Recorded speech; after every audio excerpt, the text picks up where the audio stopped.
Thank you, Alves, for the nice introduction. Today I'm going to talk about the standard. We know that when we wanted to build up a smart grid, one of the most crucial requirements is having the smart data communication protocols.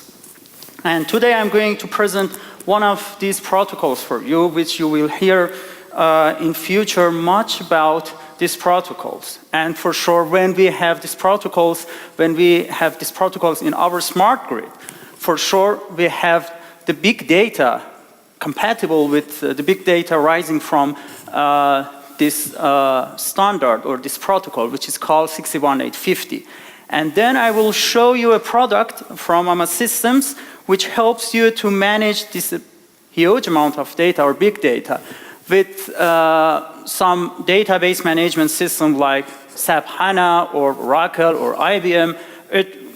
It is compatible with every type of the database management system. Okay, first, I think I should present my organizations. ANA Systems GmbH. ANA Systems GmbH was founded around 40 years ago by Irmhild Maschka. And at the moment, the core competence of our company are automation, information, and communication technology. And we are the value-add reseller of Cisco in the whole Europe. And today we are known as the standard-based integration specialist for standards of the power system, as you can see here.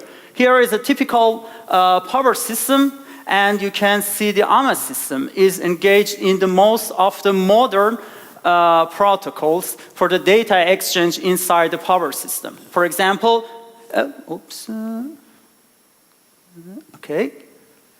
for example, here we have a substation, a typical substation, and we are engaged with 61850, which I'll talk about it much more today. And this protocol is for the data exchange, standardize the data for data exchange inside substation, between two substations, between substation and a SCADA system, for the elements of a smart grid, for example, between the distributed energy resource and the SCADA and the control center, or some extensions of these protocols, which is called, for example, in the case of the wind energy, which is called 61850-Fit4HANA, is for the wind turbines or even for the hydro turbines and etc. Or other types of the standards like the ICCP intercontrol communication protocols for communication between two control centers, as you can see here in the red color, or the SIM common information model, which is in fact covers the power system up to the energy market, or some standards for the cybersecurity in the domain of the power system or smart grids as well.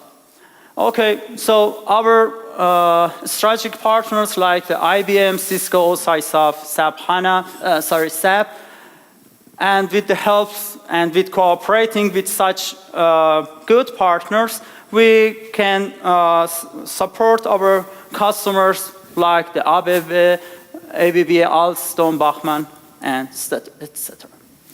Okay, so let's talk about the 61850. What is 61850? Okay, today, as you can see here, this is a typical power system. In the legacy power system, we had only the one-directional communication from generation, transmission, distribution, and the customer. And there were only the electricity flow.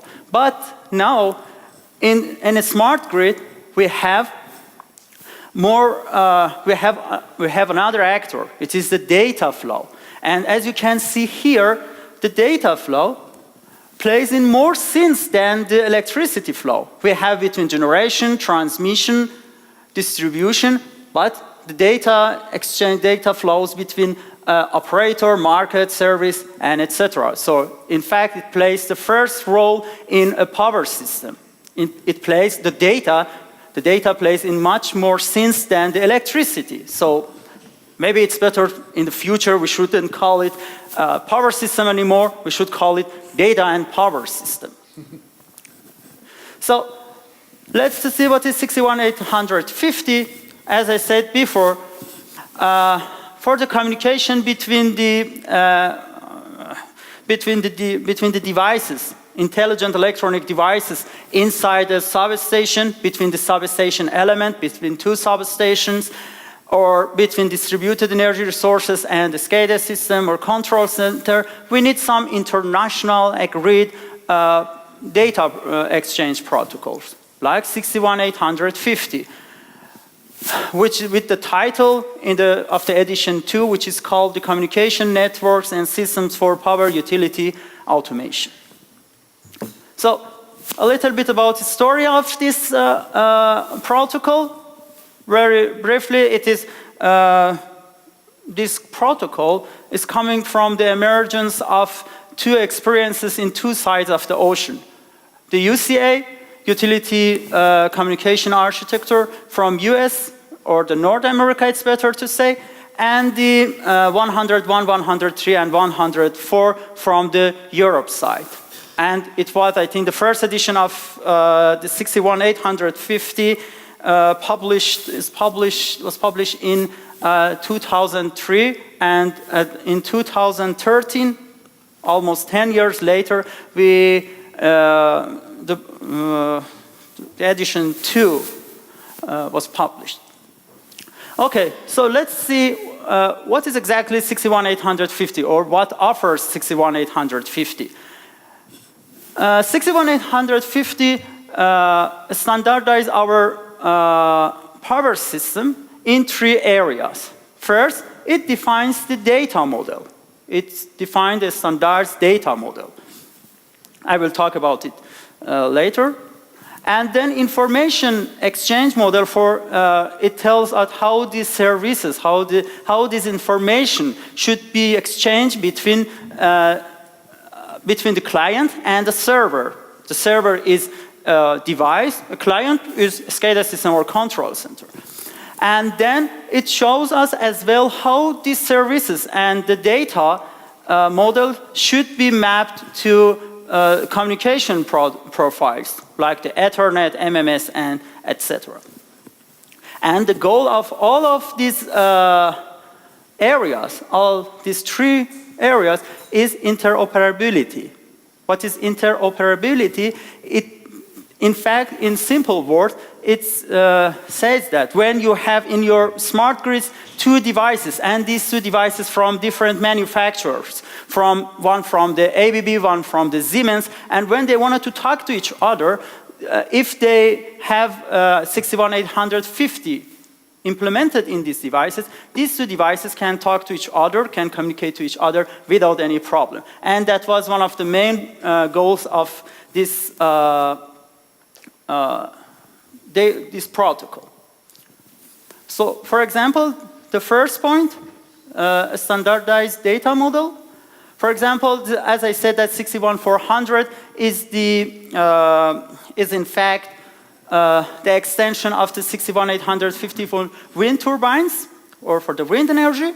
If you use different protocols, for sure you will get different symbol for the wind speed. Very simple things in the wind energy. For the wind speed, you will get different values, even different units. For sure, when the values are different, the units should be different as well. But when you use when we agree to use a unique standard, which is the main goal of any standard, so then we have simply same value everywhere around the world. Or the data modeling, how is the data modeling is in 61850. We have a physical device, a relay, whatever. Then we have the logical device. It's almost the same as a physical device. And this 61850, these two, physical device and logical device, they are out of the scope of this standard. This standard doesn't talk about this physical device or logical device. But standard enters here in the logical nodes. The logical nodes, in the simple words, they are the functionality, like the measurement, circuit breaker, or something like that.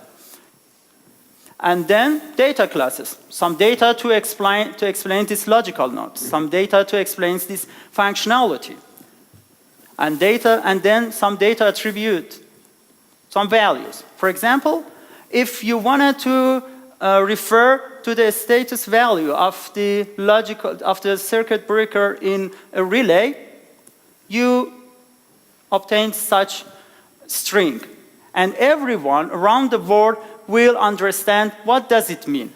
If you wanted to share it with your partners, if you wanted to share your data with your partners or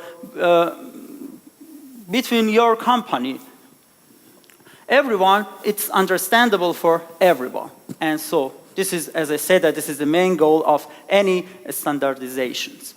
Okay, and unified service models, it tells us that how the client should access to the data on the servers. For sure, any authorized data client, not every client. Through some services like the data access, control, reporting, and the logging. And then communication, mapping to the communication profiles, like MMS, Ethernet, TCP/IP, and etc. For example, here it tells us how's the goose message. The goose message are for the data exchange between different IEDs inside the substation. It tells us how the data should be exchanged in real time between these two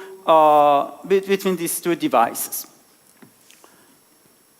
So how 61850 shows us or builds substation.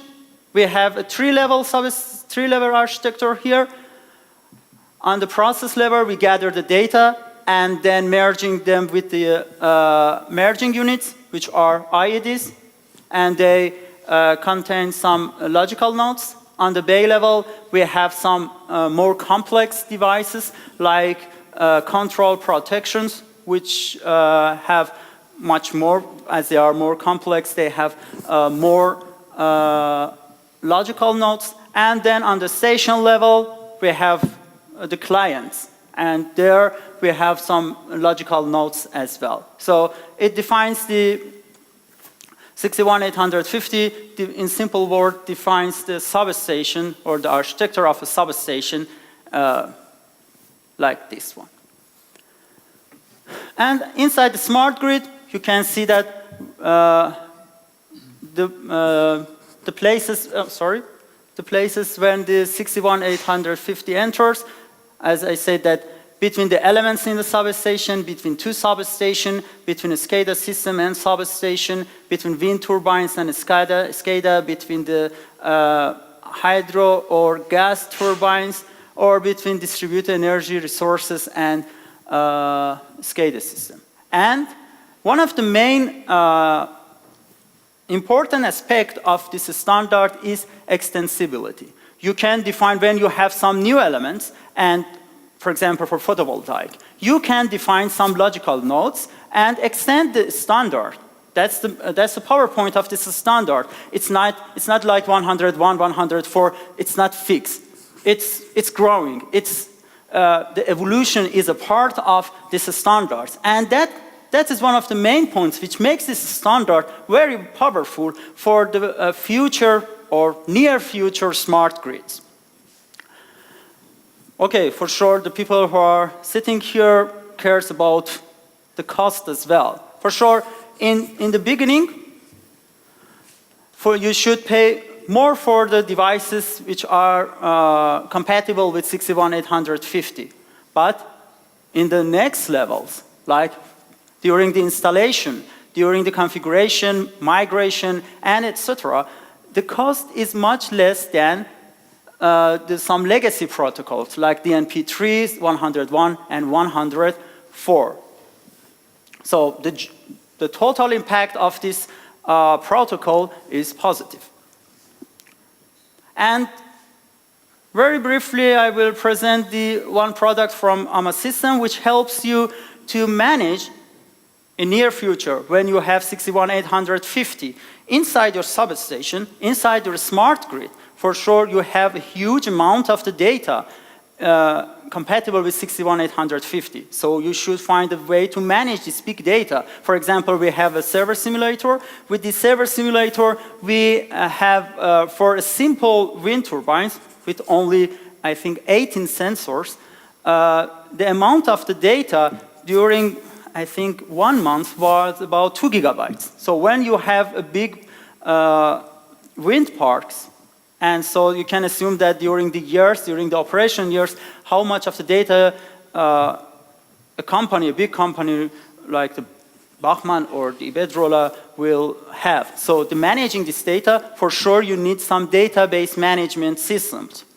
It could be from the HANA, it could be from the SAP, it could be from the, it could be this IBM or Oracle. It doesn't matter. But you need some such database management system. And here is a very simple architecture of our product. This product collecting the data from the 61850 servers and deliver them to the on the cloud. For example, in this case, this is SAP HANA on the cloud. It delivers the data to SAP HANA on the cloud in near real time for further analysis. For example, and the advantage, as I said, that it's almost near real time, or for sure, as I said, that it's direct. It's a direct, you don't need some gateway protocols like the OPC and etc. So it's a more direct way to move your data from your smart grids to a big data database management systems. So, in summary, smart grids need smart communication protocols, and the 61850 is one of the most appropriate or most appropriate candidate for these communication protocols. And in near future, when we have 61850, for sure we have a huge amount of this data, and we need some interfaces like AMA 61850 Fit4HANA for managing your data. Thank you.